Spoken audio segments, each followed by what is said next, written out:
اس وقت ہماری اس کائنات کے اندر ناسا کی تازہ ترین رپورٹس کے مطابق 250 ارب گلیکسیز دریافت ہو چکی ہیں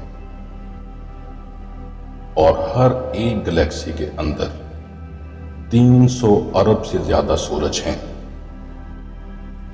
ہماری اس گلیکسی جس کا نام سائنسدانوں نے ملکی وے رکھا ہے، اس کے اندر یہ جو ہمیں سورج نظر آ رہا ہے یہ ہماری زمین سے 13 لاکھ گنا بڑا ہے، اور یہ سورج اس گلیکسی کا سب سے چھوٹا ستارہ ہے۔ اس طرح کے 300 ارب اور ستارے ہماری کائنات یعنی ملکی وے میں موجود ہیں۔ یہ ایک گلیکسی مکمل بن گئی، پھر اس طرح کی 250 ارب گلیکسیز اور موجود ہیں کائنات کے اندر۔ جہاں تک عقل پہنچتی ہے وہ خدا نہیں، اور جو خدا ہے اس تک عقل رسا نہیں۔ قرآن پاک میں اللہ پاک ارشاد فرماتا ہے، یقیناً اللہ ہی ہر چیز پر قادر ہے، اللہ ہی رات کو دن میں داخل کرتا ہے اور دن کو رات میں داخل کرتا ہے، اللہ ہی بے جان چیز میں سے جاندار کو برآمد کر لیتا ہے اور جاندار میں سے بے جان چیز نکال لاتا ہے۔ دنیا و آخرت کے لحاظ سے سب سے بڑی خوشخبری یہ ہے کہ اللہ کا دیدار آخرت میں ہر مسلمان کے لیے ممکن بلکہ واقعہ ہے۔ البتہ اللہ کا دیدار بلا کیف ہے، یعنی اللہ کو دیکھیں گے اور یہ نہیں کہہ سکتے کہ اللہ کو کیسے دیکھیں گے، کیونکہ انسانی آنکھ اتنی قوت نہیں رکھتی۔ جہاں پہاڑ ریزہ ریزہ ہو گئے تو وہ انسانی آنکھ کیا حیثیت رکھتی ہے۔ وہی ہر چیز کا خالق ہے۔ آسمان، زمین، چاند، سورج، ستارے، آدمی، جانور، پہاڑ، دریا اور سمندر، غرض تمام حیوانات، نباتات اور جمادات، ساری کائنات، تمام جہان کا پیدا کرنے والا وہی ایک اکیلا ہے۔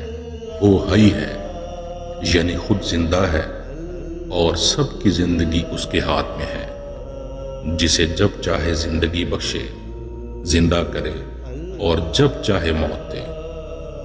نہ وہ کسی کا باپ ہے نہ بیٹا، اور نہ اس کے لیے کوئی خاتون ہے جو اسے باپ یا بیٹا بتائے۔ ہم سب اس کے بندے ہیں اور وہ ہم پر ہمارے ماں باپ سے زیادہ مہربان ہے۔ وہ بے پرواہ ہے، غنی و بے نیاز ہے، کسی آن کسی بات میں کسی کا محتاج نہیں، بلکہ تمام جہان اس کا محتاج ہے۔ دلوں کے خطروں اور وسوسوں سے وہ واقف ہے، غرض اس کے علم کی کوئی انتہا نہیں۔ تمام چیزیں اس کے ارادہ و اختیار سے ہیں۔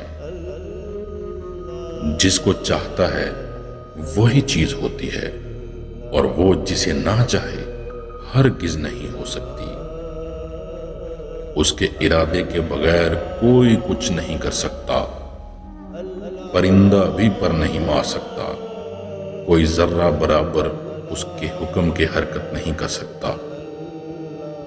جہاں میں جو کچھ ہوتا ہے سب کچھ اسی کے ارادے سے ہوتا ہے، کسی کو اس پر قابو نہیں۔ وہ قدیر ہے، یعنی ہر ممکن پر قادر، کوئی اس کی قدرت سے باہر نہیں، بڑی طاقت و قدرت والا ہے، جو چاہے اور جیسا چاہے کرے، کسی کو اس پر قابو نہیں، وہی سب کا مالک ہے، کوئی بھی اس کے حکم میں دم نہیں مار سکتا۔ وہ سمیع ہے، ہر پکارنے والے کی پکار اور آواز سنتا ہے، زمین پر چیونٹی کے چلنے کی آہٹ اور مچھر کے پروں کی آواز تک سنتا ہے۔ وہ بصیر ہے، یعنی ہر چیز کو دیکھتا ہے، کوئی چیز اندھیرے میں ہو خواہ اجالے میں، دور ہو یا نزدیک، بڑی ہو یا چھوٹی، اس سے چھپی ہوئی نہیں۔ ہر باریک سے باریک کو کہ خوردبین سے محسوس نہ ہو، اللہ تعالیٰ اسے بھی دیکھ لیتا ہے۔ وہ علیم ہے، یعنی ہر چیز کی اسے خبر ہے، جو کچھ ہو رہا ہے یا ہو چکا ہے یا آئندہ ہونے والا ہے، سب اس کے علم میں ہے۔ ہماری گفتگو، ہماری نیتیں، ہمارے ارادے جو ہمارے سینوں میں پوشیدہ ہیں، چھپے ہوئے ہیں، سب اسے معلوم ہے۔ ایک ذرہ بھی اس سے مخفی و پوشیدہ نہیں۔ سب کو ازل میں جانتا تھا اور اب جانتا ہے اور ابد تک جانے گا۔ اشیاء بدلتی ہیں، اس کا علم نہیں بدلتا، اور نہ ہی کوئی اسے اس کے ارادے سے باز رکھنے والا ہے۔ ہمیں اور جو کچھ ہم کرتے ہیں سب اسی نے پیدا کیا ہے، سوائے اللہ کے اور کوئی کسی چیز کا مالک و خالق نہیں۔ ہر چھوٹی اور بڑی چیز اسی کی مخلوق، اسی کی پیدا کی ہوئی ہے۔ جس چیز کو اللہ تعالیٰ پیدا کرنا چاہتا ہے، کن کہہ کر پیدا کر دیتا ہے۔ وہی رزاق ہے، چھوٹی سے چھوٹی اور بڑی سے بڑی مخلوق کو روزی دیتا ہے۔ وہی ہر چیز کی پرورش کرتا ہے، وہی رب العالمین ہے، وہی حقیقتاً روزی پہنچانے والا ہے۔ ماں باپ، حاکم، بادشاہ، بلکہ فرشتے وغیرہ ہم سب وسیلے اور واسطے ہیں۔ وہ متکلم ہے، یعنی کلام بھی کرتا ہے، مگر اس کا کلام آواز سے پاک ہے، جس طرح اس کا کلام کرنا زبان سے نہیں، یوں ہی اس کا دیکھنا سننا آنکھ اور کان سے نہیں۔ مثل دیگر صفات کے کلام بھی قدیم ہے۔ تمام آسمانی کتابیں، صحیفے اور قرآن کریم سب اللہ تعالیٰ کا کلام ہے۔ ہمارا پڑھنا، لکھنا اور یہ آواز حادث و نوپید ہے، مگر جو ہم نے پڑھا، لکھا اور سنا اور حفظ کیا وہ قدیم ہے۔ اس کی صفات بھی اس کی شان کے مطابق ہیں۔ اس کو نہ اونگ آئے نہ نیند، تمام جہان کا نگاہ رکھنے والا، نہ تھکے نہ اونگے۔ اس کی رحمت ٹوٹے ہوئے دلوں کا سہارا ہے۔ اس کے وعدہ و عہد بدلتے نہیں۔ اس نے وعدہ فرما لیا ہے کہ کفر کے سوا ہر چھوٹے بڑے گناہ کو جسے چاہے معاف کر دے گا۔ وہ بڑے حلم والا ہے، اسی کے لیے بڑائی اور عظمت ہے، مگر اس کی پکڑ بھی بڑی سخت ہے، جس سے بے اس کی مرضی کے کوئی چھوٹ نہیں سکتا۔ وہ جو کچھ کرتا ہے یا کرے گا عدل و انصاف ہے، ظلم سے وہ پاک و صاف ہے۔ مخلوق کا نفع و ضرر سب اسی کے ہاتھ میں ہے۔ مظلوم کی فریاد کو پہنچتا اور ظالم سے بدلہ لیتا ہے۔ اس کے ارادے کے بغیر کچھ نہیں ہو سکتا، مگر اچھے پر خوش ہوتا ہے اور برے پر ناراض ہوتا ہے۔